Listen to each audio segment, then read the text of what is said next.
आदाब, आप सभी का इस्तकबाल है हमारे खास प्रोग्राम हेलो परवाज में और मैं हूं आपके साथ तरन्नुम अली। कैंसर एक ऐसी बीमारी है जो मरीज को धीरे धीरे मौत के दरवाजे तक ले जाती है। मेल और फीमेल दोनों ही इसकी चपेट में आ सकते हैं। कैंसर बहुत तरह के होते हैं जिसमें औरतें ज्यादातर ब्रेस्ट, यूट्रस और ओवेरियन कैंसर की शिकार होती हैं। तो आज बात होगी औरतों में होने वाले कैंसर की और इस पर बात करने के लिए हमारे साथ हैं गायनेकोलॉजिस्ट डॉक्टर नेहा कुमार। आपका वेलकम है हमारे इस प्रोग्राम में। Thank you very much. नाज़रीन, आप भी हमारे इस प्रोग्राम में शामिल हो सकते हैं। हमारे नंबर्स लगातार आपकी टीवी स्क्रीन पर फ्लैश हो रहे हैं। हमारे नंबर्स है 0120258811, 012066938849 और 9205287347। इन नंबर्स पर आप हमें कॉल कर सकते हैं और सेहत से जुड़े सवाल हमसे पूछ सकते हैं। डॉक्टर नेहा, जैसे मैंने अभी कहा कि आज हम बात करेंगे औरतों में होने वाले कैंसर की, तो अगर हम औरतों में होने वाले कैंसर की बात करें तो कितने तरह के कैंसर हैं?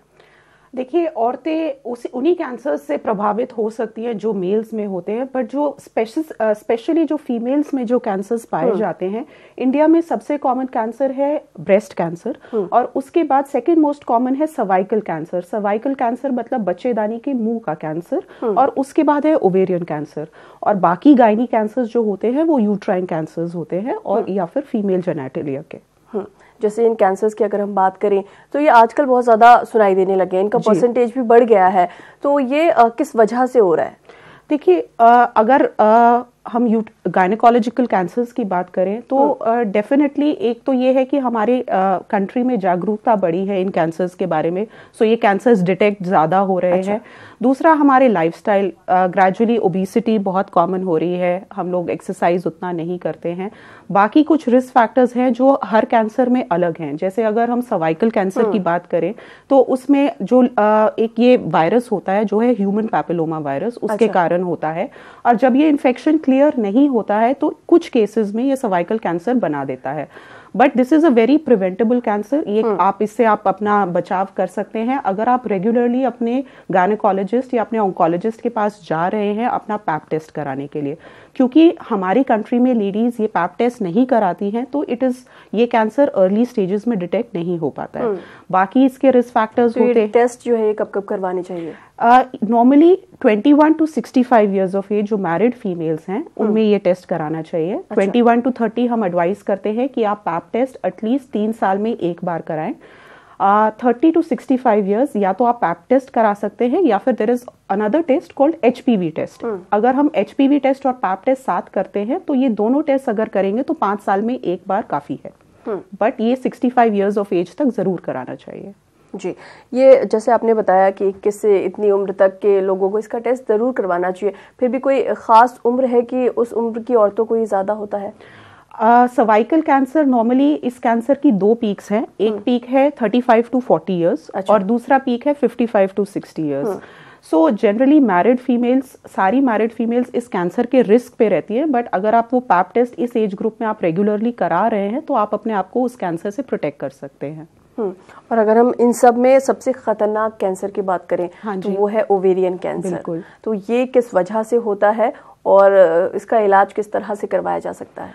ओवेरियन कैंसर का एक्चुअली इंसिडेंस इंडिया में काफी बढ़ रहा है। कुछ सालों पहले ये 5th मोस्ट कॉमन कैंसर था, बट अभी 2018 के आंकड़े के हिसाब से ये 3rd मोस्ट कॉमन कैंसर है। 6% ऑफ इंडियन वुमेन में ये पाया जा रहा है। तो इसका कारण ये है कि नॉर्मली अगर किसी को बच्चे नहीं हुए हैं या फिर वो जो लेडीज ब्रेस्ट फीड नहीं करा रही हैं, एज के अनुसार वेट ज्यादा है, तो इन लोगों में काफी पाया जाता है। किसी के मेंसेस जल्दी हो रहे हैं, मेनोपॉज लेट हुआ है, वो भी एक रिस्क फैक्टर है। किसी को एक बीमारी होती है गायनी में जिसमें हम एंडोमेट्रोसिस बोलते हैं, अगर वो लॉन्ग स्टैंडिंग एंडोमेट्रोसिस है तो उस केसेस में भी ये कैंसर के थोड़े से रिस्क बढ़ जाते हैं। साथ में कुछ फैमिलीज हैं जिसे फैमिली में अगर कोई हिस्ट्री है ब्रेस्ट कैंसर या ओवेरियन कैंसर में, तो अगर इसमें हमारे को जीन्स में कुछ प्रॉब्लम आ रही है तो उन केसेस में ये कैंसर की संभावना ज्यादा है। अच्छा, और ट्रीटमेंट कॉलर हमारे साथ लाइन पर है। हेलो जी डॉक्टर साहब, मैं नाम नहीं बताना चाहूंगा, लेकिन ये पता करना चाहता हूँ कि जैसे मेरी मदर को क्यों कैंसर हुआ था, उससे उनकी मौत हुई थी, तो क्या फैमिली में सबको एक बार टेस्ट करवाना चाहिए अपना? नहीं, देखिए ऐसा हो सकता है कि नहीं हो सकता सब? आप हाँ जी, आपकी मदर को कहाँ का कैंसर हुआ था, अगर आप बता पाएंगे तो? वो उनको लंग का हुआ था। और किस एज पे हुआ था जी? कौन किस सी एज उम्र में हुआ किस था? एज पे हुआ था, किस एज पे? बहुत लेट एज में हुआ था, 65 के बाद ही हुआ था। राइट। सो देखिए, फैमिली ऐसा रिस्क फैक्टर्स जो होते हैं जनरली उन केसेस में पाए जाते हैं जिनमें जल्दी कैंसर्स होते हैं। तो लंग कैंसर अगर लेट एज पे हुआ है, वो ज़रूरी नहीं है किसी फैमिली फैमिली का कोई कॉज है उसके कारण हुआ हो। जनरली जब फैमिली में जीन म्यूटेशंस जब आते हैं तो ये होता है कि उसमें कैंसर्स जल्दी होते हैं, multiple family members are affected, या फिर अर्ली एज पे ब्रेस्ट कैंसर का होना, अर्ली एज पे ओवरी के कैंसर का होना। तो उन केसेस में हम पेशेंट्स और उनके रिलेटिव्स को एडवाइस करते हैं जेनेटिक टेस्टिंग के लिए।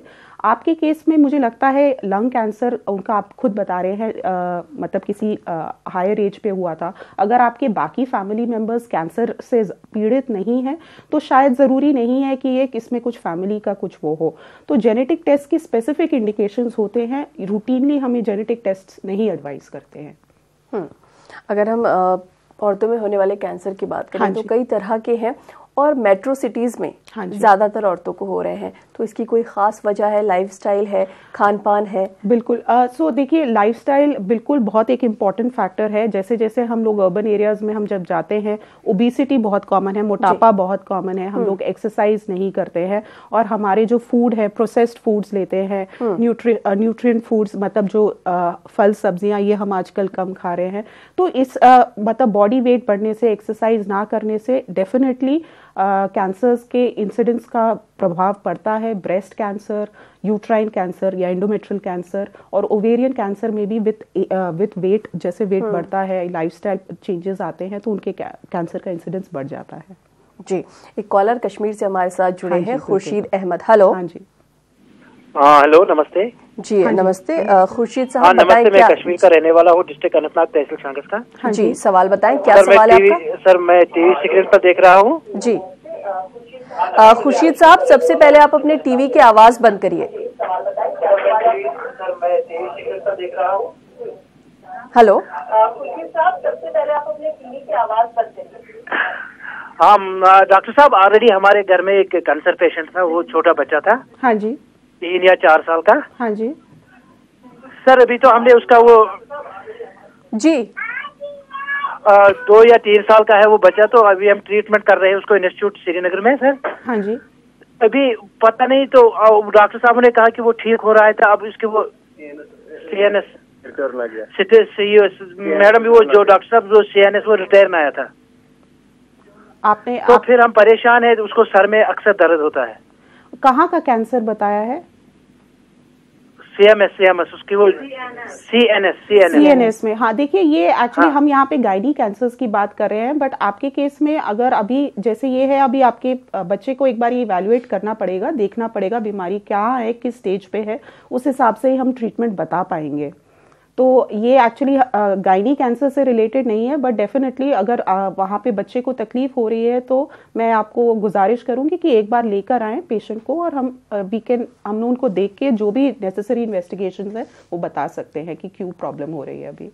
जी, ओवेरियन कैंसर की बात करें, हाँ जी, तो बिना टेस्ट के किस तरह से मालूम चल सकता है अगर किसी को ओवेरियन कैंसर है? उसके कुछ सिम्टम्स होंगे? हाँ, देखिए, ओवेरियन कैंसर कॉमन तो है ही, बट अनफॉर्चुनेटली वर्ल्ड ओवर ये 75% केसेस में एडवांस्ड केसेस में डायग्नोज होता है। अच्छा। रीज़न उसका ये है कि जो इसके सिम्टम्स हैं बहुत ही नॉन स्पेसिफिक हैं। जैसे आपको पेशेंट आएंगे तो पेट में हल्का सा दर्द हो रहा है, या हल्का सा प्रेशर सेंसेशन है, या फिर इंडिजेशन हो रहा है, गैस हो रही है, भूख ठीक से नहीं लग रही, ये, या फिर कॉन्स्टिपेशन है। ये अच्छा। ऐसे सिम्टम्स हैं जो कि वैसे भी बहुत कॉमन है। नॉर्मली मिडिल एज में इंडिजेशन या किसी भी कारण, किसी गैस्ट्रोइंटेस्टिनल प्रॉब्लम के कारण भी हो सकते हैं। इसीलिए अधिकतर केसेस में ओवेरियन कैंसर लेट स्टेजेस में पाया जाता है। अगर हम इसकी अर्ली स्क्रीनिंग की बात करें तो हमने ये पाया है कि इवन अगर हम साल में 1 या 2 बार अल्ट्रासाउंड कराएं, कुछ ब्लड का टेस्ट कराएं या गायनेकोलॉजिस्ट को जाके भी दिखाएं, तो भी ये कैंसर अनफॉर्चुनेटली ऐसा कैंसर है जिसमें स्क्रीनिंग बहुत ज्यादा इफेक्टिव नहीं है। हम इसको अर्ली स्टेज में बहुत जल्दी नहीं पकड़ पाते हैं, इसीलिए ओवेरियन कैंसर को साइलेंट किलर भी बोलते हैं, क्योंकि ये एडवांस केसेस में और भी बात करेंगे। कॉलर हमारे साथ लाइन पर है कश्मीर से, गुलशन अहमद। हेलो। अस्सलाम वालेकुम। जी वालेकुम सलाम, बताएं क्या सवाल है आपका? मैं गुलशन अहमद, कंगन, गांधरबल, श्रीनगर से। जी सवाल बताएं। हाँ, मेरी मिसेस है, उसकी जो माँ है उसकी ब्रेस्ट प्रॉब्लम, अब वो इंतकाल हो गई है सर। बट हमने ट्रीटमेंट भी किया, दिल्ली में भी लिया, फिर मैं अब इंतकाल। अब मेरी जो मिसेस है उसको भी बीच में ऐसी प्रॉब्लम होती है, बाई तरफ से ब्रेस्ट को कुछ ऐसी होती है, प्रॉब्लम हो रही है, पेन हो रही है, कमर को दर्द हो रही है। मैंने उसको टेस्ट सब कराया सर, लेकिन अभी भी डॉक्टर साहब बोल रहे हैं कि दिन ब दिन कमजोर हो रही है, लेकिन अभी ब्रेस्ट में थोड़ा उसकी प्रॉब्लम है। हाँ, तो ब्रेस्ट कैंसर के लिए नॉर्मली हम लेडीज को एडवाइस करते हैं कि उनको अपना क्लिनिकल ब्रेस्ट जो बेसिकली ब्रेस्ट एग्जामिनेशन है मंथ में 1 बार जरूर करना चाहिए। खुद को मतलब जब नहाते वक्त अपने आप खुद हाथ से देखना कि कोई गांठ तो नहीं है ब्रेस्ट में या बगल में। साथ में 1 बार डॉक्टर को साल में 1 बार जरूर जाके दिखाना चाहिए। 40 इयर्स के बाद नॉर्मली हम लोग एडवाइस करते हैं एक टेस्ट जिसको मैमोग्राफी बोलते हैं, एक स्पेशल एक्सरे होता है ब्रेस्ट टिश्यू का। तो ये एक स्क्रीनिंग है जो देखना पड़ता है, जिससे देखना पड़ता है कि कोई ब्रेस्ट में प्रॉब्लम तो नहीं आ रही है। इनके केस में एक बार ये देखना पड़ेगा कि इनकी जो वाइफ है उनको क्या टेस्ट कराए हैं जो उनको गांठ या फील हो रही है। एक तो क्लिनिकली उसको देखना पड़ेगा, और दूसरा जो टेस्ट अगर हमें लगता है जो अप्रोप्रिएट है वो एक बार दिखाना, हो सकता है इनको मैमोग्राम करके दिखाना पड़े। तो फाइनली जो प्रॉब्लम है क्या आता है उसमें, उसके बेसिस पे हम लोग बता पाएंगे कि उनको क्या प्रॉब्लम है और उसका ट्रीटमेंट दे पाएंगे। जी, आप बता रही थी कि जो ओवेरियन कैंसर है उसके अर्ली स्टेज में कोई सिम्टम्स नजर नहीं आते, तो जो सर्वाइकल कैंसर है क्या उसके साथ भी यही चीज लागू होती है? नहीं, एक्चुअली सर्वाइकल कैंसर सबसे प्रिवेंटेबल कैंसर है, इसका आप बचाव बिल्कुल कर सकते हैं। जैसा मैंने आपको पहले बताया, अगर आप रेगुलरली पैप टेस्ट करा रहे हैं तो फिर ये कैंसर अर्ली स्टेजेस में या प्री कैंसर स्टेजेस में हम डिटेक्ट कर सकते हैं।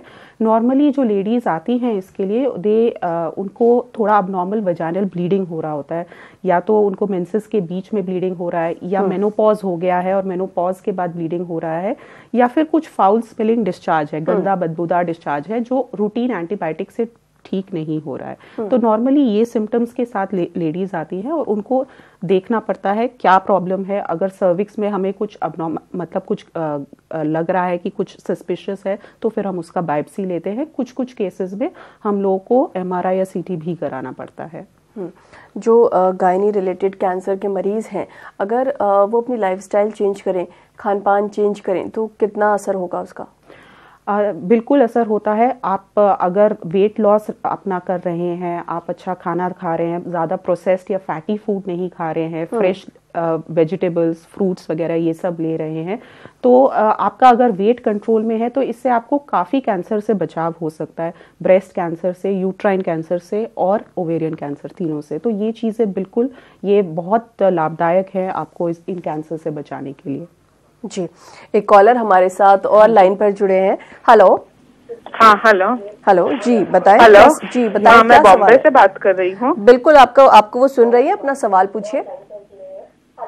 हाँ जी, मैं हेलो, अस्सलाम वालेकुम, नमस्ते। जी वालेकुम सलाम, बताएं क्या सवाल है? हाँ, मुझे 2012 में ओवेरियन कैंसर हुआ था। जी सवाल पूरा करें। हाँ जी। हाँ, 2012 में मुझे ओवेरियन कैंसर हुआ था और मुझे 6 कीमो के साइकिल दिए गए थे। उसके बाद मैं बिल्कुल ठीक हो गई थी और कोई भी कंप्लेन नहीं थी मुझे। हाँ जी। जी सवाल पूरा करें। बताइए। अब जो है, इस महीने जब मैं रूटीन चेकअप के लिए गई तो मेरी रिपोर्ट नॉर्मल नहीं थी, और अब डॉक्टर का ये कहना है कि जो कैंसर है वो रीअकर हो रहा है। हाँ जी। अच्छा जी, तो आप जी क्या जानना चाहती हैं आप? तो उसके लिए क्या मुझे वापस कीमो के साइकिल लेना पड़ेंगे या इसका अभी क्या ट्रीटमेंट है, और ये इस तरह से रीअकर होना जो है ये कैसे हम रोक सकते हैं? तो मैं इस बात को लेके बहुत टेंशन में हूँ। हाँ जी, ठीक ओके। देखिए, आई एम वेरी सॉरी कि आपका कैंसर रीअकर हुआ है। पहले तो आपको स्ट्रेस लेने की कोई ज़रूरत नहीं है। जो ओवरी का कैंसर है, जैसे मैंने आपको बताया था, 75% केसेस एडवांस्ड ही होते हैं और इनमें से इनका इस टाइप के कैंसर का वापस आना बहुत कॉमन है। In fact it can come back, मतलब वो 75 to 80% केसेस में अगर एडवांस्ड केस था पहले, तो ये इसके रेकरेंसेस के चांसेस 75 to 80% हो जाते हैं। नॉर्मली ओवरी के कैंसर का इलाज हम सर्जरी और कीमोथेरेपी के द्वारा करते हैं। अगर इनके केस में कैंसर कई सालों के बाद आया है तो हमें देखना पड़ेगा कि कैंसर एक तरह से एक जगह पे सीमित है, लिमिटेड है, या फिर फैला हुआ है। अगर एक जगह पे लिमिटेड है और उनका जनरल कंडीशन ठीक है तो हम उसको ऑपरेट करके दोबारा निकाल सकते हैं। बट उसके बाद उनको कीमोथेरेपी लेनी पड़ेगी। अगर उनके केस में फैला हुआ है कैंसर तो उस केस में उनको पहले कीमोथेरेपी के लिए जाना पड़ेगा। बट इसमें निराश होने की जरूरत नहीं है, ये एक ट्रीटेबल कैंसर है और आपके केस में ये कई सालों बाद आया, 2012 से लेके 2019, ऑलमोस्ट 6 to 7 years हुए हैं। तो दैट्स अ गुड साइन, क्योंकि जो जनरली अग्रेसिव ओवेरियन कैंसर्स होते हैं वो जल्दी वापस आते हैं। तो उम्मीद है कि ये भी आपका ट्रीट हो जाएगा। बट यस, आपको कीमोथेरेपी लेनी पड़ेगी। जी डॉक्टर नेहा, इस बारे में हम आपसे और भी बातें करेंगे। नाजरीन, यहाँ पर वक्त हो गया एक छोटे से ब्रेक का, लेकिन हमारे नंबर्स आपके टीवी स्क्रीन पर फ्लैश हो रहे हैं। आपको करना सिर्फ इतना है, अपना फोन उठाइए। डॉक्टर नेहा, इस दौरान एक कॉलर हमारे साथ जुड़े हैं, पहले उनका सवाल सुनते हैं। हेलो, लगता है किसी वजह से हमारा इनसे राब्ता नहीं हो पाया। डॉक्टर नेहा, जैसे अभी एक कॉलर ने हमें सवाल पूछा कि उनका जो कैंसर है उन्हें 2012 में हुआ था और अब उन्हें इतने साल बाद वो कैंसर वापस आ गया है। हाँ जी जी जी डॉक्टर नेहा, वो कॉलर हमारे साथ एक बार फिर से है। हेलो हेलो हेलो, क्या हमारी आवाज आप तक पहुंच रही है? लगता है किसी वजह से हमारा इनसे राब्ता नहीं हो पा रहा है। इन्होंने पूछा एक कॉलर ने कि उनका कैंसर उन्हें 2012 में हुआ था और इतने सालों बाद फिर से एक बार उन्हें वो कैंसर जो है वो वापस आ रहा है। तो ऐसी कौन सी कंडीशन होती है जिसमें कैंसर वापस आ जाता है? क्या उनका जो ट्रीटमेंट है वो सही से नहीं हुआ, या उन्होंने ध्यान नहीं रखा खान पान का, या फिर एक्सरसाइज नहीं की, लाइफस्टाइल सही नहीं रखा? हाँ जी, नहीं, जनरली देखिए, जब कैंसर का हम ट्रीटमेंट करते हैं तो मोस्टली वो पूरा क्यूरेटिव होता है ज़्यादातर केसेस में, स्पेशली जब अर्ली केसेस में कैंसर डिटेक्ट हो रहा है तो वो पोटेंशियली क्योरेबल है। तो ऐसा नहीं है कि ट्रीटमेंट पूरा नहीं हुआ। ऑफ कोर्स अगर आपने ट्रीटमेंट पूरा नहीं किया है तो बीमारी का ठीक होने का या वापस आने का ठीक होने का चांस कम हो जाता है, वापस आने का चांस बढ़ जाता है। बट अगर ट्रीटमेंट पूरा हुआ है तो कुछ हम लोग नॉर्मली क्या होता है कि हमारी बॉडी में कुछ स्टेम सेल्स होती हैं जो दोबारा कैंसर सेल्स में निर्मित हो सकती हैं। तो इस कारण नॉर्मली ये कैंसर वापस आता है। किसी लोगों में जल्दी आता है, किसी में थोड़ा देर से आता है। बट ये चीज प्रिडिक्ट करना कि किस में कब वापस आएगा ये पॉसिबल नहीं है, और ये भी नहीं कि हाँ आएगा या नहीं आएगा। आप अपने आप को प्रोटेक्ट ऐसे कर सकते हैं कि जब भी आपका कैंसर का ट्रीटमेंट पूरा होता है तो आपको नियमित फॉलो अप विजिट्स पे जरूर जाना है। तो नॉर्मली हम एडवाइस करते हैं जब आपका ट्रीटमेंट पूरा हो गया है तो ट्रीटमेंट होने के पहले बिल्कुल पहले 2 साल आप हर 3 महीने में आए, और उसके बाद हर 6 महीने में 5 साल तक, और फिर 5 साल के बाद साल में 1 बार। खान पान वैसे भी हमको अपना ठीक रखना चाहिए। हमें एक हेल्दी लाइफस्टाइल, अपना एक्टिव रहना चाहिए, और ग्रीन जैसे मैंने बताया वेजिटेबल्स, फ्रूट्स, ये सब खाना चाहिए। बट ऐसी कोई दवाई या कुछ पदार्थ नहीं है जिसको खाने से आप वो कैंसर को आने से प्रिवेंट कर सके। आपका बिगेस्ट प्रोटेक्शन ये है कि आप अपना हेल्दी लाइफस्टाइल मेंटेन कर रहे हैं। आपको जो दवाइयाँ बताई गई हैं, अगर बताई गई हैं तो वो आप खा रहे हैं नियमित रूप से, और आप रेगुलरली अपने ऑन्कोलॉजिस्ट को जाके फॉलो अप कर रहे हैं। जी डॉक्टर नेहा, इस दौरान 2 कॉलर्स हमारे साथ जुड़े हैं। मोहित है हमारे साथ गुलबर्गा से। हेलो, आपका कॉल होल्ड पर है। हेलो हेलो हेलो, अस्सलाम वालेकुम। जी वालेकुम सलाम, बताएं क्या सवाल है? डॉक्टर साहब, मुझे अपनी बेटी के बारे में जानना था। जी जरूर, सवाल बताएं। मेरी बेटी को इसी साल पीरियड हो गई, मतलब वो 12 साल की है। मतलब उसको पहले रेगुलर हो रहे थे, अब उसको 2 महीने से इरेगुलर, 1 महीने में 2 बार हो जाता है, मगर उसको TSH है। ओके जी हाँ जी, तो ये है कि नॉर्मली अडोलेसेंट गर्ल्स, मतलब जो यंग गर्ल्स हैं, उसमें पीरियड इरेगुलर होना काफ़ी कॉमन होता है। इसको कई बार साइकिल्स एनओव्यूलेटरी, जो हम मेडिकल टर्म में बोलते हैं कि आपके अंडा नहीं बन रहा है, उस कारण इरेगुलर साइकिल्स हो सकती हैं। अच्छा। बट इनके केस में जैसे ये बता रहे हैं कि इनका थायराइड कंट्रोल में नहीं है, तो थायराइड कंट्रोल में रखना जरूरी है, क्योंकि थायराइड अगर कंट्रोल नहीं होगा तो साइकिल्स ऑटोमेटिकली इरेगुलर हो जाएंगी। तो पहले तो ये, दूसरा अगर बच्चे का वजन ज्यादा है तो थोड़ा वजन पे ध्यान रखना है और एक डायरी मेंटेन करनी है। अगर ये जो प्रॉब्लम है सिर्फ 1-2 महीने में है, 1-2 महीना या 2-3 महीना हो रहा है, तो ये ऑटोमेटिकली सेटल हो जाती है। अगर ये अगर ऐसा लगता है कि काफी दिनों से ये साइकिल्स इरेगुलर हो रही हैं, तो हम बच्चे को इवैल्यूएट करते हैं, देखते हैं कुछ और प्रॉब्लम तो नहीं है, और अगर सब नॉर्मल है तो कभी कभी कुछ केसेस में हम इनको लो डोज पिल्स पे भी रखते हैं साइकिल्स को रेगुलर करने के लिए। जी, एक कॉलर हमारे साथ जुड़ी हैं आंध्र प्रदेश से, समीना फिरदौस। हेलो, सुनिए ना मेरी आवाज? हेलो, मेरी आवाज नहीं सुनते? जी समीना, बताएं क्या सवाल है आपका? समीना बताएं क्या सवाल है आपका? हाँ, हेलो। हेलो समीना, सबसे पहले आप अपने टीवी की आवाज बंद करिए। हाँ ठीक है। हेलो जी, सवाल बताएं। हाँ, हमारी प्रॉब्लम है कि हमारे 3 महीने से ब्लीडिंग एक साथ चालू थे। हेलो जी जी, हाँ सवाल पूरा करें। आपका 3 महीने से क्या बताया आपने? हाँ हेलो जी, सवाल पूरा करें समीना, क्या पूछना चाहती हैं आप? हाँ, हमारे को 3 महीने से ब्लीडिंग एक साथ जारी है। ओके। 4 दिन कम दिखता है, फिर और चालू हो जाता है, बच्चे जाने पे सूजन आने वाली है बोल रहे डॉक्टर साहब। हाँ जी, आपकी उम्र कितनी है? जी हमारी उम्र, हाँ जी, हेलो हाँ जी, जी समीना अपनी उम्र बताएं, क्या उम्र है आपकी? हाँ 35 है हमारी, 35। 35। ठीक है, ओके।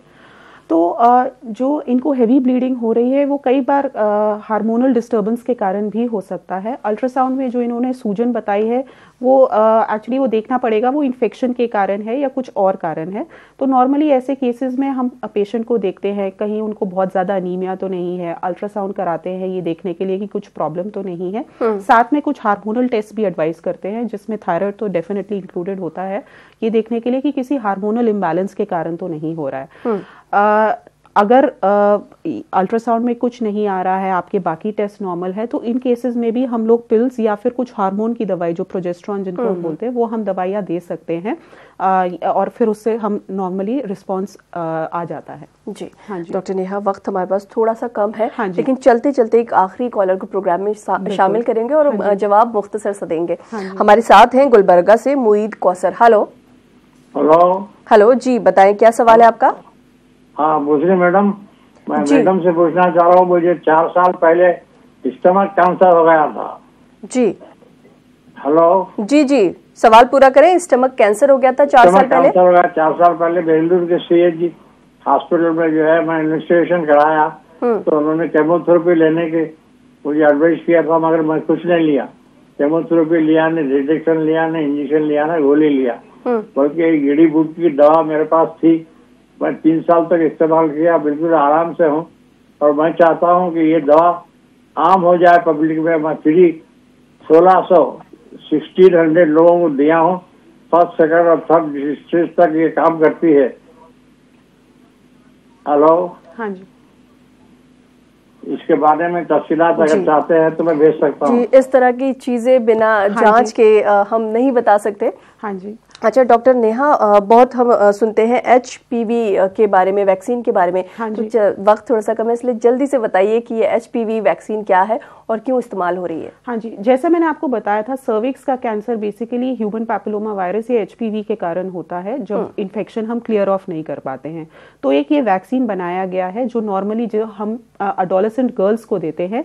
ये 70% जो सर्वाइकल कैंसर जो HPV स्ट्रेन से होते हैं उनके अगेंस्ट प्रोटेक्ट करता करता है, तो ये एडोलेसेंट गर्ल्स को दिया जाता है। नॉर्मली 15 साल की कम उम्र की जो गर्ल्स होती है उनको 2 डोजेस देते हैं।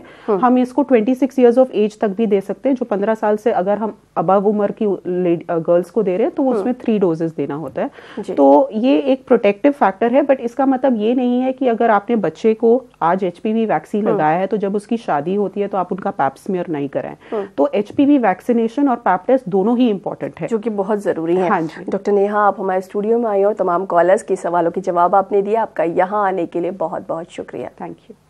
फिलहाल हमें दीजिए इजाजत, आपसे फिर मुलाकात होगी। तब तक आप खुश रहिए, मुस्कुराते रहिए और सेहतमंद रहिए। आदाब।